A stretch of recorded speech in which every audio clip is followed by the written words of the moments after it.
అనంత కరుణామయుడు అపార కృపాశీలుడైనటువంటి ఆ సర్వలోకాల సృష్టికర్త అయినటువంటి అల్లాహ్ యొక్క పవిత్రమైన పరిశుద్ధమైనటువంటి నామంతో ప్రారంభిస్తున్నాను. విశ్వవిఖ్యాత నైతిక సార్వభౌముడు, కాలగతిని మార్చివేసిన సూర్యుడు, ప్రపంచ విప్లవాలలో అత్యున్నత విప్లవాన్ని లేవదీసిన ధీరుడు, మన అంతిమ ఋషి, అంతిమ దైవ ప్రవక్త ముహమ్మద్ సల్లల్లాహు అలైహి వసల్లం వారిపై అల్లాహ్ యొక్క శాంతి మరియు శుభాలు వర్షించుగాక. ఆమీన్. అలాగే నేటి ఈ ముస్లిం సమైక్య వేదిక ఆత్మీయ సమావేశానికి విచ్చేసినటువంటి నా సోదర సోదరిమణులకు అస్సలాము అలైకుం వరహ్మతుల్లాహి వబరకాతుహు. సోదరులారా, సోదరిమణులారా, మరి సమయం అయితే చాలా తక్కువ ఉంది, మాట్లాడేటటువంటి వాళ్ళు అనేక మంది ఉన్నారు.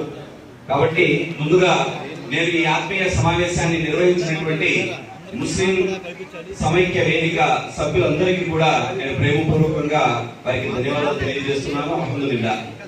అలాగే ముఖ్యంగా ఇప్పుడు నాగుల్ మీరా గారు మాట్లాడినటువంటి విషయాలు ఏవైతే ఉన్నాయో చాలా ఆవేదనతో కూడినటువంటి విషయాలు. కాబట్టి ముఖ్యంగా ఒక 2 నిమిషాలు మాట్లాడిన యొక్క మాట నేను ముగిస్తాను. అయితే ముస్లిం సమాజంలో ముందుగా మనకు ఉండవలసినటువంటి విషయం ఏంటంటే సమైక్యత, ఐక్యత. మరి సమైక్యత అనేటటువంటి అంశంపై మనం ఉంటేనే ఈరోజు సమాజంలో ముందుకు వెళ్ళగలం.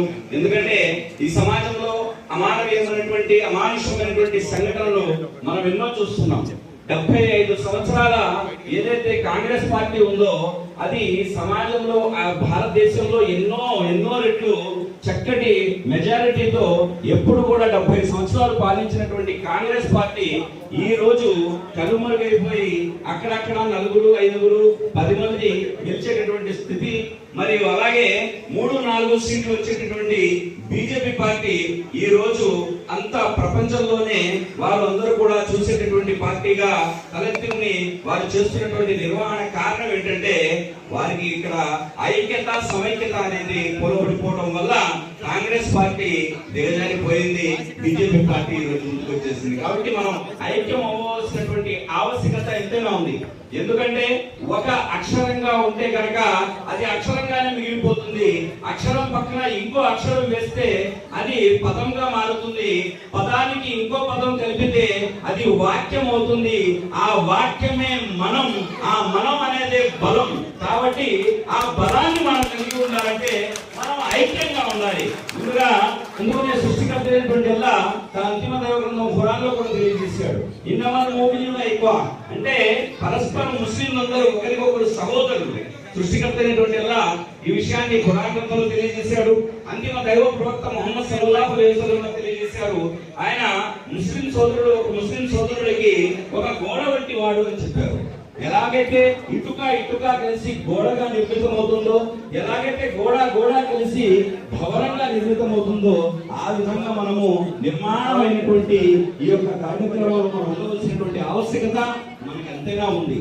ఎందుకంటే మనము ఒకే శరీరం మాదిరి. దైవ ప్రవక్త ముహమ్మద్ సల్లల్లాహు అలైహి వసల్లం తెలియజేశారు, మనది ఒకే శరీరము, పరస్పరం ఒకే శరీరము. శరీరంలో ఒక అవయవానికి దెబ్బ తగిలితే మొత్తం శరీరం బాధపడినట్లుగా మనము కూడా ఐక్యత కలిగి ఉండాలి. ఇది దైవ ప్రవక్త ముహమ్మద్ సల్లల్లాహు అలైహి వసల్లం వారు మనకు తెలియజేసినటువంటి విషయం. కాబట్టి ఐక్యత అనేటటువంటి నినాదంతో ముందుకు సాగుతున్నటువంటి ఈ సమైక్య వేదిక ఏదైతే ఉందో ఇంకా మున్ముందు అనేకమైనటువంటి ఇలాంటి కార్యక్రమాలు చేసి ముస్లిం సమాజాన్ని సమైక్యపరచాలని, అలాగే ఈ యొక్క రాజకీయ మరియు మనకు ఉన్నటువంటి సమస్త వ్యవహారాలను కూడా మనకు ముందుకు వెళ్లే విధంగా ఈ సమైక్య వేదిక ముందుకు వెళ్ళాలని నేను ఆ సర్వసృష్టికర్త అయినటువంటి అల్లాహ్తో వేడుకుంటూ నా యొక్క మాటలు ముగిస్తున్నాను. జై హింద్.